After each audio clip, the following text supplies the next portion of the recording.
6 p.m., June 10th, 1944. A train grinds to a halt inside Auschwitz for the first time, hours after departing from Gormolis. The doors swing open and thousands of people pour out, clamoring and scanning their surroundings. Smoke hangs in the air, mixing with the sharp scent of burnt ash. Violent shouts from guards direct passengers to place their few possessions beside the tracks. Bags containing only the bare essentials and the most cherished possessions they could salvage from their homes. Standing on the tracks is Lukasz. He's just 16 years old. With him is his father, Sandor. They are the last of their bloodline. Few days before, his family had lived in relative comfort. Lukasz went to school. His father was a pharmacist. They resided in a large apartment. Life is good. Yesterday, that all changed. Lukasz and his father are filed into a fast-moving line with other men and teenagers. Next to them is another queue with young children, women, and the elderly. At the front, an SS doctor is inspecting the arrivals. Lukasz has heard rumors of the atrocities committed by the Nazis, but never in his wildest dreams did he imagine seeing them firsthand. He is standing inside Auschwitz-Birkenau, but what he doesn't realize yet is the true scope of the operation. This complex, covering over 140 hectares, was built to imprison, exploit, and exterminate thousands of people. On the right of this was Auschwitz I, the original prisoner camp established in 1940. Initially used to hold the Polish resistance and political figures before it became overcrowded and Birkenau took over the responsibilities in 1942. It now serves as offices for the SS, operating as the camp's administrative hub. Lukasz and his father reached the front. This is no ordinary line. Life or death rests in the doctor's decision. A signal to the left spares them for forced labor. A signal to the right leads to the gas chambers. The doctor pauses and looks at them. Over 80% of the people sent to Auschwitz were murdered immediately at arrival. Just a minute ago, Tomas, who used to race Lukasz home from school, and Mrs. Kovacs, the elderly neighbor who would bring them warm bread, was deemed unfit to work and sent to the right. The doctor signals left, and guards push them aside. Some may view this as fortunate, but they are unaware of the horrors that lie ahead. Lukasz and the rest of the newly arrived prisoners are taken to the west end of the camp. Lukasz enters the building, known as the sauna, and is immediately commanded to strip. He complies. Hair is shaved off his head, arms, and legs. A needle pierces his flesh. Finally, a number stamped on its skin. In the next room, hundreds of men shower with ice-cold water. Within a matter of minutes, everything that once made Lukasz special was stripped away. As Lukasz is taken to the barracks, he passes the Kanata buildings. Here was a somber repository of belongings discarded by those who had just arrived, each item telling a story of hope and despair. 30 barracks housed the items of the thousands of daily arrivals. Inside, the buildings were filled with shelves stacked high. Workers were ordered to organize everything, sort it, and package it to be sent out to help the Nazi war efforts. Lukasz is pushed into his new home, his father at his side. The room is cramped, packed with men and boys, all reduced to shadows of their former selves. Rows upon rows of wooden bunks stacked 3 high, each one barely wide enough for a man to lie flat. The air is thick, heavy with the stench of sweat, decay, and sickness. The floors are damp and caked with filth. The wooden walls are bare, offering little insulation. A single dim lamp swings from the ceiling, casting just enough light for Lukasz and his father to claim a small space on a top bunk. On the hardwood, they fall asleep, unaware of the chaotic day that awaits them. They are currently located in the Jewish camp. Birkenau holds 300 wooden and brick barracks, divided by prisoner type. Women are housed in sectors B1A and B1B. While Romani prisoners are in Sector B2E, other groups such as homosexual men, criminals, and Jehovah's Witnesses are also segregated. Each group wears a specific badge to indicate their identity. Lukács barely slept. He rises from his bunk. He gets the distinct impression that he needs to ready himself quickly. Everyone shuffles out of the barracks. The rain starts to come down. Lukács feels the cold seeping in. His body shivers as he stands in silence. Around him, shoulders sag under the weight of exhaustion. A man in the row ahead stumbles, collapsing face first into the mud. Not a single prisoner flinches. An SS guard notches something in his book. Time feels heavy for Lukács. Will anyone help him? He thinks. One of the guards barks an order. A prisoner in a similar uniform, but with an armband, hurries forward and without hesitation grabs the body by the arms. The man is dragged away, leaving a smear of mud in his wake. Lukács knows it. He has just seen death for the first time. Becoming clear that survival here depends on endurance, attracting little attention, and not falling ill. Lukács is assigned to a work group at Auschwitz, and a troubling fear settles in. He doesn't know where his father is going, and deep down, he fears he may never see him again. As he walks with the others to his station, a strange melody begins to waft through the air. Lukács glances around, searching for the source of the music. He spots an orchestra. A group of women stands under a watchful gaze of a conductor, performing songs for the prisoners. Their voices rise in haunting harmonies, contrasting sharply with the grim surroundings. Before they leave his sight, he locks eyes with a young girl playing a flute. She gives him a smile. Lukács smiles back. As he arrives at his station, Lukács is shocked. Monowitz is the third and final edition of Oshkosh, the huge factory complex. It primarily produced synthetic rubber and fuel, exploiting slave labor of the camp to support Germany's war efforts. This large industrial complex was dominated by tall brick chimneys emitting thick, black smoke. The factory buildings are massive, with barred windows that give them a prison-like appearance. For the next 6 hours, Lukács works to the bomb. Any excuse will result in being shouted at, tormented, or beaten. His group is tasked with offloading and moving sacks full of heavy raw materials from a train cart onto a conveyor belt. As Lukács works, he loses himself in thought to distract his mind from the pain. He wonders why so few people knew of the Auschwitz operations. That's because the camp, being located in southern Poland about 25 miles from the major city of Krakow, was no accident.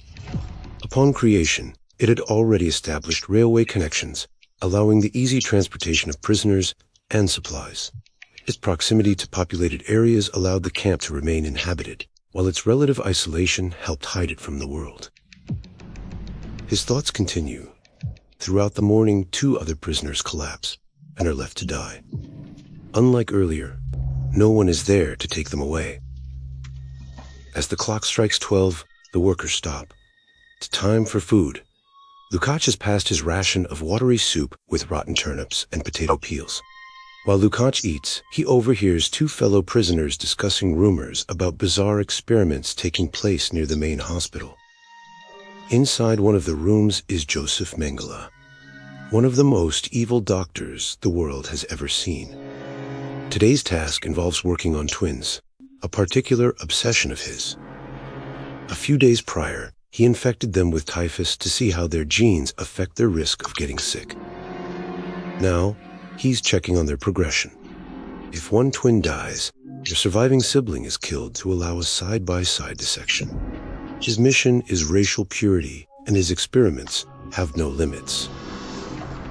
Meanwhile, at Monowitz, the day where it's on, Lukács feels his legs growing heavier with each step. The work seems endless. Then it happens. He slows down just for a second. His grip on the material loosens, and a sharp crack echoes as it hits the ground. Without hesitation, a guard rushes over. His face is twisted with rage. Lukács, barely has time to react before the blows rain down. The guard doesn't stop. To scream would only bring more punishment. Lukat is left crumpled in the dirt, grasping for air. He knows that if he stays down for too long, he will get dragged away. Lukat wishes his dad could be there to comfort him. Suddenly, a horrific thought comes to mind.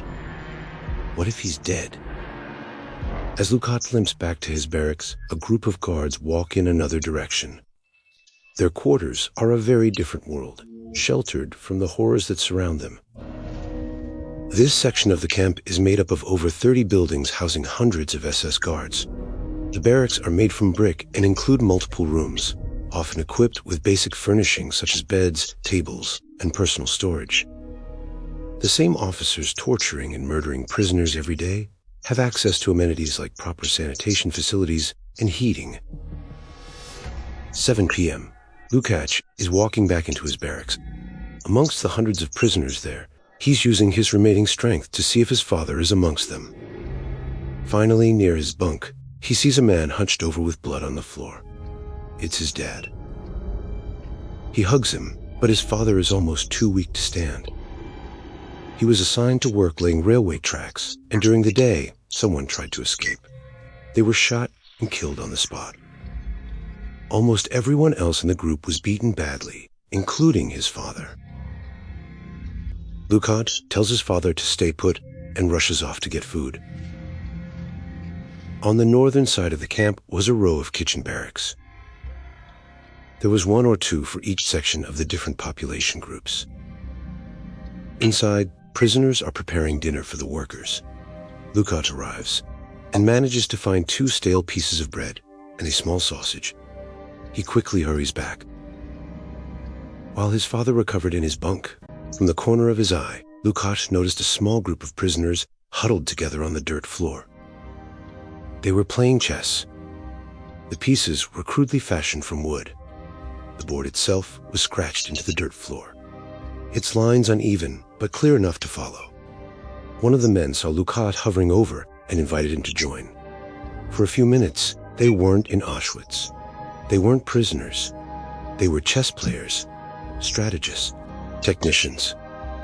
For the next few months, these were the only moments Lukács looked forward to.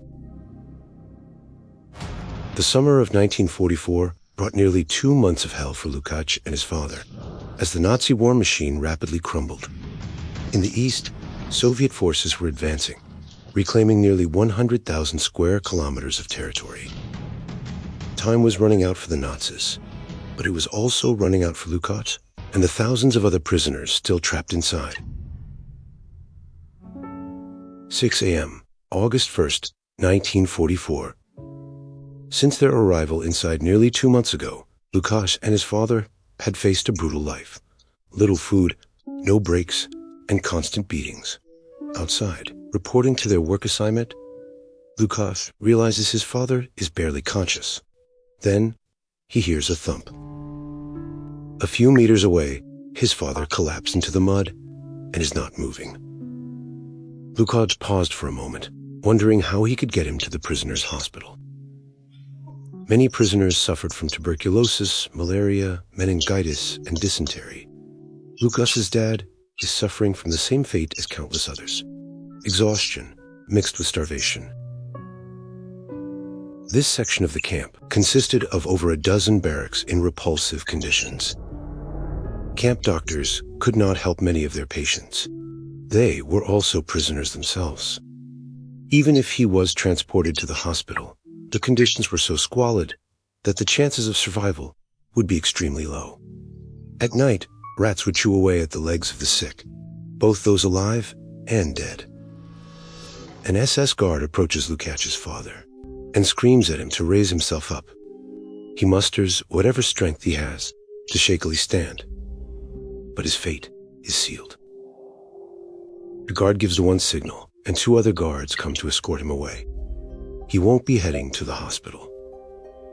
Lukács' father is placed in a steady-moving line entering the crematorium building level 2 in the northwest of the camp, away from the prisoner barracks. These 4 structures are built with deceptive facades to prevent panic about the imminent fate. Inside, the room is bare and windowless, except for one unsettling feature: a series of tall, mesh-covered columns that stretch from floor to ceiling. These columns were the delivery system for Cyclone B, the cyanide-based pesticide used to murder prisoners in horrific numbers. Once the chambers sealed, SS guards dropped the gas pellets through these columns, releasing lethal fume, filling the room within minutes. Each gas chamber was connected to an adjacent crematorium, where the bodies were immediately disposed of. At the peak of the Holocaust in 1944, the camp murdered somewhere between 3,000 to 5,000 people each day. On this day, that included Lukasz's father. Between 1944 and January 1945, the Soviets got closer and closer to the German homeland.